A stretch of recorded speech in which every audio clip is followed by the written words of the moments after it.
Ajit, in this section, we're talking about VAPT, UBA, PAM, and social engineering, right? So, what is the adoption of VAPT like in the Indian domain? So VAPT is vulnerability assessment penetration testing. Right. It's kind of an audit. You're auditing the systems to know where are the weak points. Right. Penetration testing is basically wearing the ethical or the hacker's hat and trying to penetrate the system from outside, knowing the weakness of the perimeters. How easy is it to enter? So while these are two very critical, important items from an InfoSec perspective, there are many other similar audits that also needs to be concentrated on, namely application security audits, right?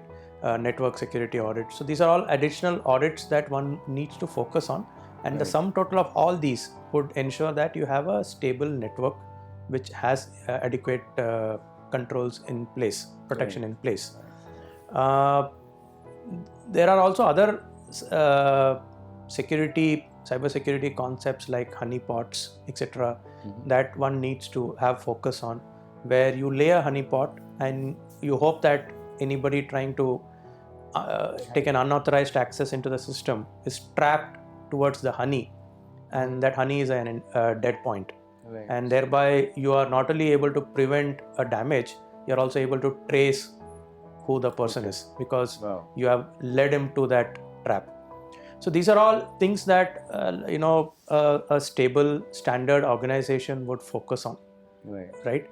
Now when it comes to these audits like VAPT, you could do them on an annual basis, which means that when you do it, you find you have some vulnerabilities, you go and fix it. What about the remaining 11 months? Those vulnerabilities are going to continue to exist, multiply till you again do an audit in the 12th month. A better meaningful approach would be to again identify critical systems, do frequent audits of critical systems. It could be daily, weekly, monthly, fortnightly, quarterly, whatever. And for non-critical systems, you could do a half-yearly, yearly audit. Thereby, you're balancing your threat perception, and where it matters the most, you're trying to keep those systems as close to perfect as possible. True. So it is very important that we do these audits. It is not important to go for the most costliest tool or vendor doing it. Right. End of the day, it is the finding. And more often than not, what happens is people do VAPT but take inordinate amount of time to close the findings. So I do a VAPT today. It takes me 6 months, 3 months, 4 months to close it for various reasons. By then, there are new vulnerabilities that have come, and this vulnerability actually has lost its merit. And there is something else. So it's very important that when you pick up these things, put in a team, dedicated team, who is mandated to close it on a urgent basis, so that the issue is resolved ASAP. Otherwise, this whole exercise becomes quite meaningless. Absolutely true. Now, talking about threats, they're not only external, they're internal too, right? What's your take on user behavior analysis with people working from different networks and different locations, right? How does protection come into effect? COVID is rising again, with the recent news. So if it escalates again and, we probably may face a lockdown, how do you think this would help the UBA? Is it necessary to have this analysis? The straight answer would be yes. Is it beneficial? The answer would be yes. But now there's also an angle of data privacy that gets kicked in, right? So when I'm analyzing somebody's behavior, I may be entering into a personal zone of that entity, of that individual, right? So where do you draw the line?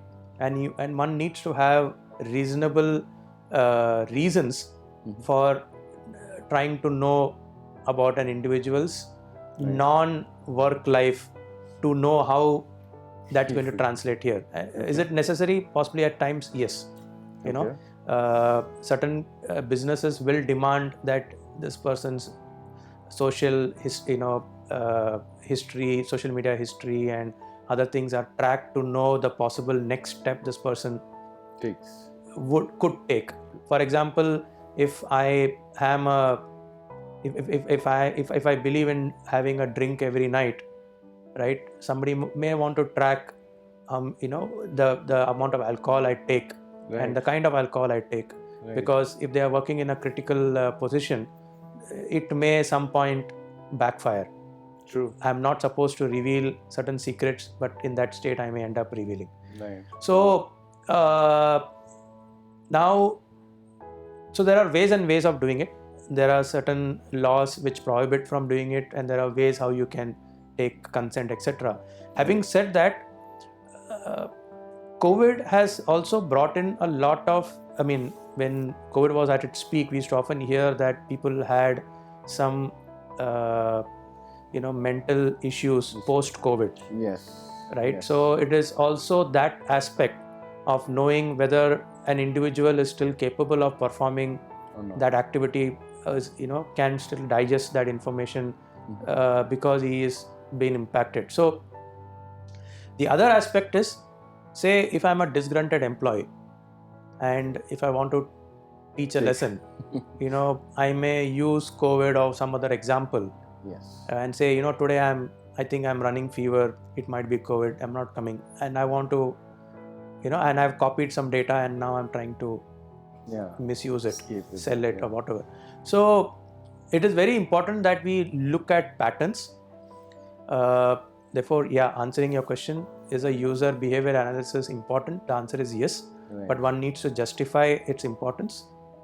So again, narrowing down or trying to repurpose the entire activities, identify the right individuals who would have access to specific type of data, so that you then have to focus only on few people rather than trying to focus on the entire. So you reduce your problem statement as much as possible, and then try to solve that limited problem with whatever legal controls that needs to be adopted, so that you are able to protect your business and the customers at large.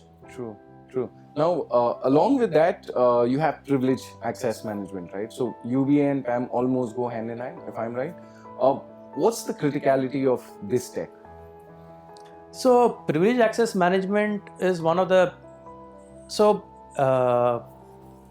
ways to, as I said, reduce the problem statement is to reduce accesses. Right. In the security world, you have this concept of need-based restricted access. Okay. Only give access when it's needed and only to the extent what is needed. If I need something tomorrow, I don't ask it today, or I don't get it today, I ask for it tomorrow. And when the need is over, I immediately lose access of that data or that system, whatever it is. So PAM is one of the ways, privilege access management, where somebody gets access to a system or data that is normally not given to everybody in that same category. Right. So it is true with applications, it is true with databases, right? So even in databases, the data privacy laws mandate that you should have restricted access, which essentially means that everybody in the database team should not have access to the complete data. Especially the master tables or transaction tables should be accessed only by certain individuals. Right. Others should see masked information for critical data within these master and transaction tables. Right. So aren't the privileged users the most targeted as well? So what happens is, because they are privileged, they have privileged accesses or critical accesses. One tends to focus on protecting them and thereby letting a loophole in the others.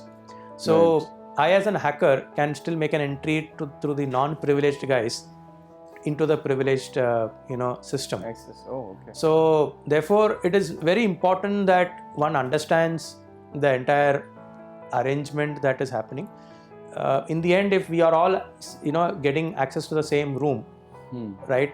But one is given direct access and others need to always take an approval. Somebody can still misuse the others way of coming into the room and still get into the room and do what he wants. So true. So one needs to know what type of accesses one should be granted or not Right. For how long? And that is both a business call. Earlier it used to be always a business call, but today it is a business call and an infosec call. Security call. Yeah. When the business is unable to tell you that I have a finite end date or time until when I need access, sometimes they may say, well, I don't know, give me access for maybe 6 months and we will see. So the best way is to err on the side of caution and tell them, boss, I am going to grant you initially 3 months. After 3 months, you have to come and take a monthly extension of, so that you know that it's not unlimited. And over a period of time, you may, if you don't have sophisticated tools that are available in the market which are expensive, and if you are a small SME, you may end up having Excel sheets managing this, and it may be difficult to know that, okay, this person has been having access to this website or this domain or this data and is no longer needing it. So you have a cutoff by default and let them keep extending it. Right. So what you're saying is that we need to keep develop these systems and processes in place, and also not be consistent in those. Not be consistent, Keep changing them. and also challenge them and say, boss, okay, yaar, I've given you 3 months access, it's more than sufficient. Right. What is it that you're doing that you could not do in 3 months? Why could you not do it in 3 months? Right. You know, and then eventually he was asking for a year, he might compromise and say, okay, sir, I will make sure I finish it in 5 months. Right. And therefore, an access which was supposed to be given for a year, you had a deal. Which also has an impact on the business. Yeah. I mean, if something was getting done in a year's time, is now getting done in 5 months. Time. So now, you know, so you're telling him, boss, look at out-of-box ways, think differently, and still achieve your target. No longer we are going to do business as usual. Right. So I see that there is enough space of creativity Absolutely. In the systems and processes that you implement. And more often than not, you know, when people come to me, I have 2 types of scenarios I normally face. One is a genuine case where I outright say yes, please, access granted.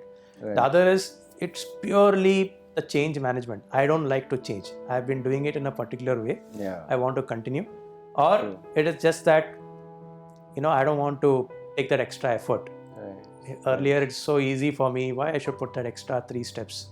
True. So then in that case, you have to just push them back and say sorry. Right. So it's very evidently clear that, you know, whatever systems and processes you're implementing, in some way or the other, they have an impact on the larger picture of the organization. Big time. So yeah, you're absolutely bang on over there. Ajit, what's your opinion on social engineering? So, social engineering is one of the most dangerous ways of gathering unauthorized information. Okay. Right? Social engineering has many legs or variants to it. Right. It could also be shoulder surfing. It could be other forms of unauthorized access. Right? Okay. Today, you know, you have these cases of social engineering even more.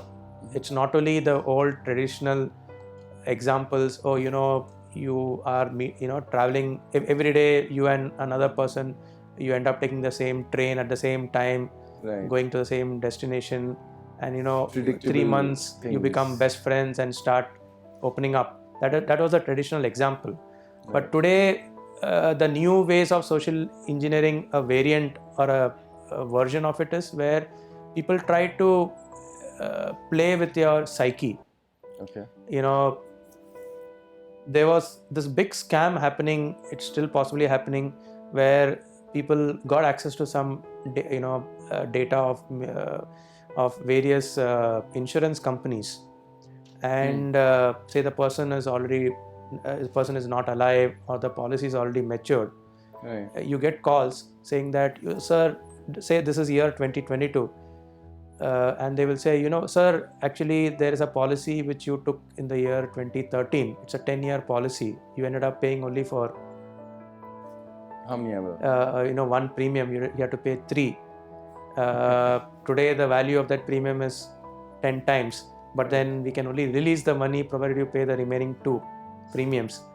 If you pay only one of the 2, you get half of that. If you pay both, you get so much. You'll get the money in 6 months from now. Your policy will mature exactly next year. You know, and they try to use this as a way to initiate a conversation. People who fall trapped to it, they then start milking start out hunting for that person. more information from that Yes. person. So COVID has brought in a lot of ideas, right? Innovative ways of doing these things for the hackers. One needs to know to differentiate a spam versus a authentic call. And when in doubt, look at ways of verifying. Even if you are having that half a mind which says this does not sound right, buy some time and verify that this is a genuine reason or a person that you are going to be sharing information with. True. And then only share or keep your other options open in terms of how you're going to trace that individual, record the calls, and those kind of things where you at least are able to get some damage control done in case of. So this is an area where not only uneducated people or people who are not aware of the ecosystem, but the same thing happens with people who are aware of the ecosystem, who are probably been informed that these are the kind of scams that are being run. But in spite of that, these things still happen with people. Unfortunately, I think it's happening more with people who are educated. And right? that's the surprising part. That's the irony of it. I think it's the stress, your mindset, where you are at that time, the state of mind, and at that time somebody targets you. You are just saying, "Oh, just take it here, what you want, just leave me. I just need peace." And you end up opening up, sharing. I know a friend of mine who lost a few lakh rupees getting a call and saying, if you pay this money, you will get double.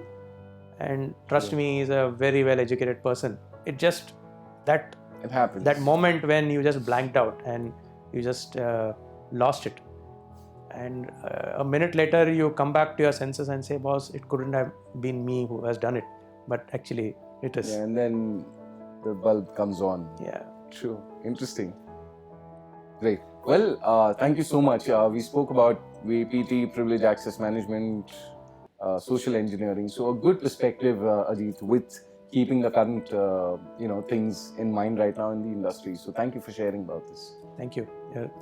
They are really good questions and topics. Thank you. Thank you. Appreciate it.